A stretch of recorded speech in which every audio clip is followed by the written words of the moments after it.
हाल ही में रिलीज हुई मूवी थम्मा के बारे में आपने जरूर सुना होगा। आयुष्मान खुराना, रश्मिका मंदान्ना, हॉरर, रोमांस, सब कुछ एक साथ। लेकिन क्या आप जानते हैं, इस मूवी के पीछे एक ऐसी कहानी छुपी है जो 1000 साल पुरानी है। क्या आप जानते हैं उस प्राणी के बारे में जिसने अपनी अमरता के साथ हमें श्रापित कर दिया? एक ऐसा प्राणी जो ना पूरी तरह इंसान था, ना पूरी तरह प्रेत, जिसे कहते हैं बेताल। बेतालों का राजा, वो जो जिंदा भी है और अमर भी, और जिसका नाम है थम्मा। फिल्म के ट्रेलर ने सबको कंफ्यूज कर दिया। वैम्पायर्स, रोमांटिक हॉरर, पर आयुष्मान ने खुद कहा यह वैम्पायर की कहानी नहीं, ये बेतालिज्म की कहानी है। लेकिन बेताल क्या है? पुरानी इंडियन माइथोलॉजी के अनुसार बेताल वो प्राणी है जो मृत शरीर में वास करता है, जो जीवन और मृत्यु के बीच अटका हुआ होता है।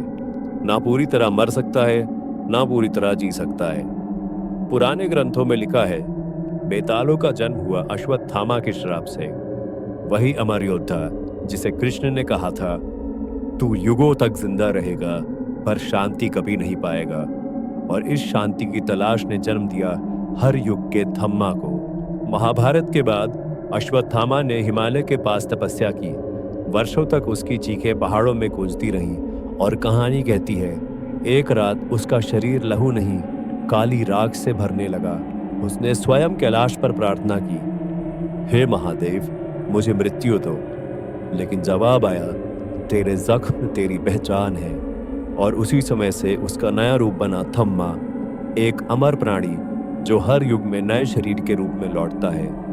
और जब भी वो लहू पीने की कोशिश करता है, पूरी पृथ्वी उसे रोक देती है, जैसे खुद पृथ्वी उससे डर रही हो। 19वीं शताब्दी के ब्रिटिश डॉक्यूमेंट्स में लिखा था, सेंट्रल इंडिया के कुछ जंगलों में लोगों ने एक आदमी देखा जिसका चेहरा सड़े हुए खून से भरा था पर जिंदा लगता था।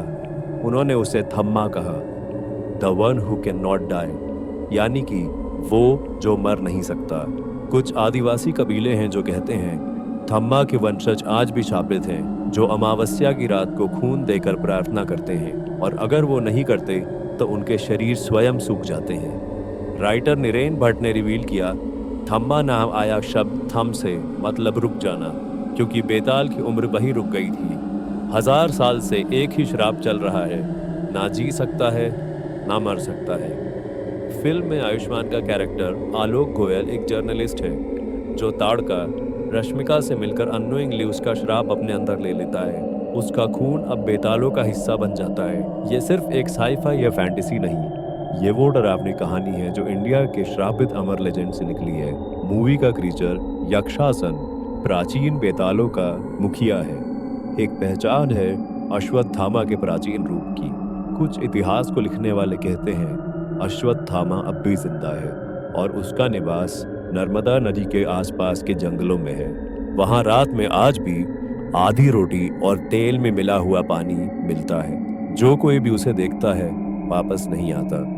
और कुछ लोग कहते हैं थम्मा एक इंसान नहीं, एक आइडिया है, अमरता का वो श्राप जो हर दौर में जिंदा हो जाता है।